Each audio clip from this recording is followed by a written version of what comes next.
Kumusta mga katravelitas? Welcome back sa ating Vietnam series. Ngayong araw, dadalhin ko kayo sa isang lugar na hindi lang basta maganda, kundi punong-puno rin ng misteryo at kasaysayan.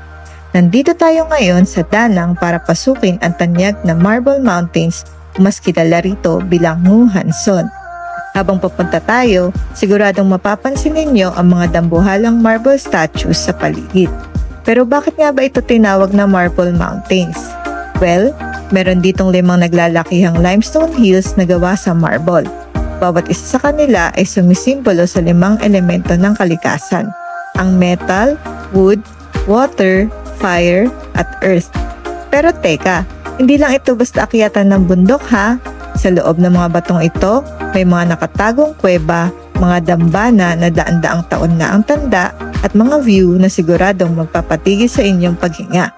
Kaya kung ready na kayong mapagod pero mabusog naman ang mga mata sa ganda, isuot na ang inyong walking shoes at samahan ninyo kaming mag-explore. Ito ang Marble Mountains sa Vietnam. Tara, simulan na natin ang adventure. Pagbaba pa lang ng sasakyan, bubungat na ang Non Walk Village. Dito nyo makikita ang galing ng mga local artisans sa pag-ukit ng mga marble. Kung naghahanap kayo ng pasalubong, ang daming marble displays dito. Mula sa cute animals hanggang sa mga Buddha statues. Perfect itong souvenir na may uuwi nyo sa Pilipinas. At tara na, simulan na nating i-explore ang Marble Mountain.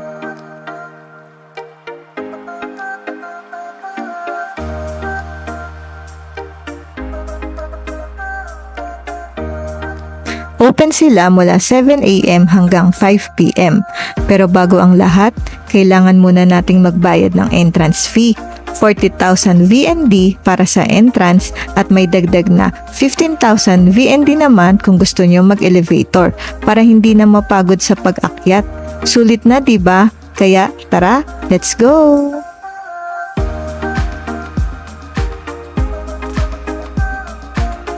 Pagkabayad din nyo, bibigyan din nila kayo ng mapa ng bundok at pictures ng mga Instagrammable spots. Napaka-helpful nito para hindi kayo maligaw at sigurado nyo pang mapupuntahan ang mga best angles para sa inyong photos. Kaya i-ready na ang mga camera dahil bawat kanto rito, picture perfect talaga. Mabuti na lang at maaga kami nagpunta dahil wala pang pila sa elevator. Kaya nakasakay kami agad. Glass elevator nga pala ito, kaya habang umaakyat, kitang-kita na ang ganda ng view sa labas.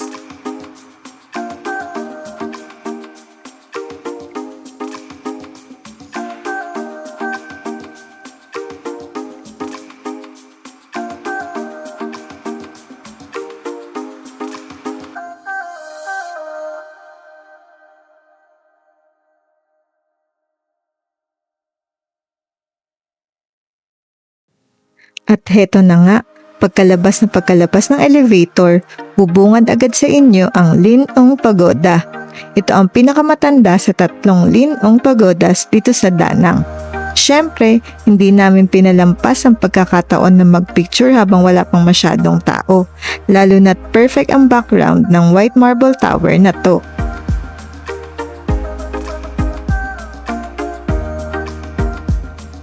Matapos ang mabilis na picture taking, heto na, magsisimula na kaming libutin ang buong Marble Mountain. Be ready mga katravelitas dahil simula na ito ng akyatan. Medyo marami-raming steps ang kailangan nating akyatin para marating ang iba't ibang kuweba at view decks. Pero huwag kayong mag-alala dahil hindi kayo maliligaw rito. Sa bawat kanto, may mga mapa at signage na nakalagay para gabayan kayo. At kung sakaling hingalin kayo sa pag-akyat, huwag mag-alala. May mga bench din sa paligid na pwedeng-pwede ninyong upuan para magpahinga muna at uminom ng tubig bago tumuloy. Paalala lang ha, medyo matarik at madulas ang ilang bahagi ng mga hagdan, kaya dahan-dahan lang.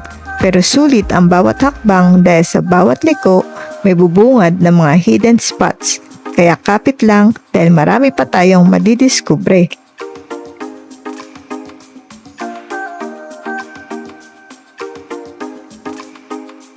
Para sa ating adventure, Payo lang namin sa inyo mga katravelitas na magsuot ng komportabling damit at sapatos dahil siguradong mapapasabak kayo sa akyatan at mahabang lakaran. Mas mabuting handa tayo para iwas pagod. Mainam din na may dala kayong portable fan o pamaypay para manatiling presko. Huwag palalampasin ang ating stop sa view deck kung saan matatanaw ninyo ang napakagandang overlooking view ng buong lugar na nakapaligid sa Marble Mountain.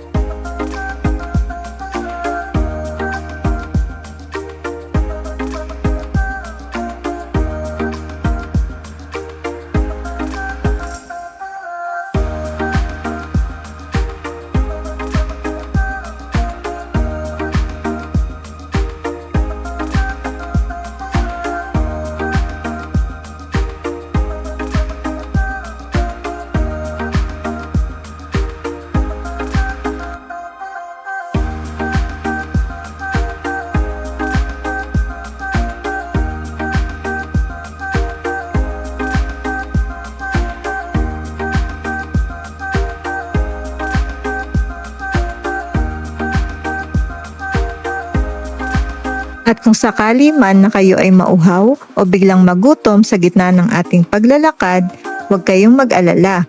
Marami tayong madadaan ng mga lokal na tindahan na nag-aalok ng refreshments at merienda papunta dito sa ating destinasyon sa Van Tong Cave.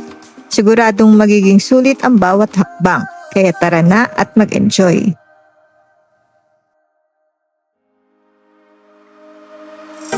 Hindi na namin pinasok ang Van Tong Cave dahil kilala ito bilang isa sa mga pinaka-adventurosong bahagi ng Marble Mountains. Ang pangalan nito ay nangangahulugang Connecting with the Sky o Way to Heaven.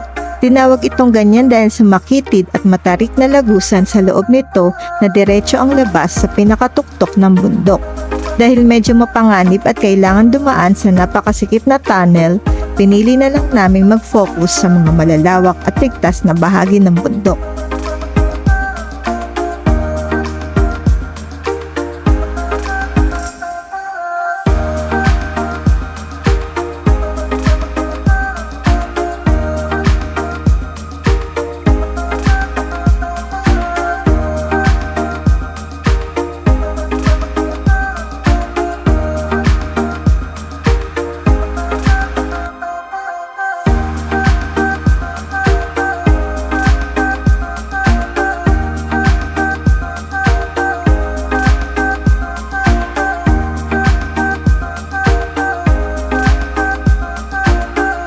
Kaya naman, sa halip na makipagsapalaran sa masikip na butas ng Van Tong, dumiretso na lang kami sa itinuturing na puso ng Marble Mountains, ang Huyen Kong Cave.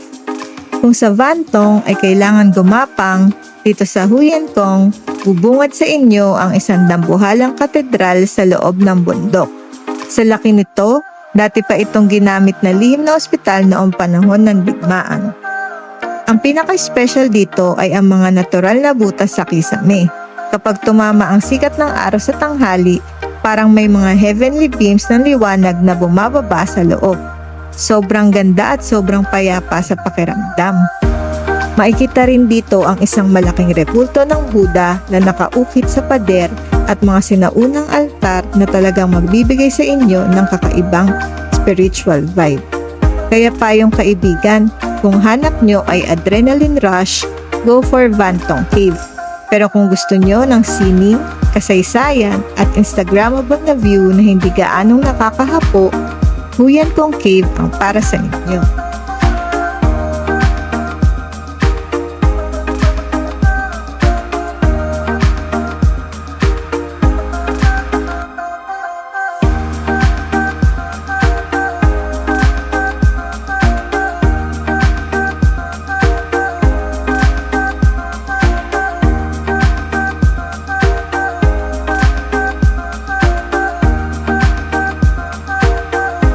Kung gusto nyo talagang malibot ang buong Marble Mountains at mapuntahan ang lahat ng mga kuweba rito, kailangan nyo talagang maglaan ng isang buong araw. Hindi biro ang akyatan at lakaran, kaya dapat ay handa ang inyong katawan at stamina para sulit ang bawat sulok ng bundok na ito. Sana ay nakatulong ang video na ito sa pagpaplano ng inyong trip dito sa Danang. Tandaan, hindi kailangan mapuntahan ng lahat. Ang mahalaga ay nag-enjoy kayo at ligtas ang inyong paglalakbay. Isang buong araw ang ilaan nyo rito para hindi kayo nagmamadali. Maraming salamat sa panonood at kita-kits sa susunod na vlog!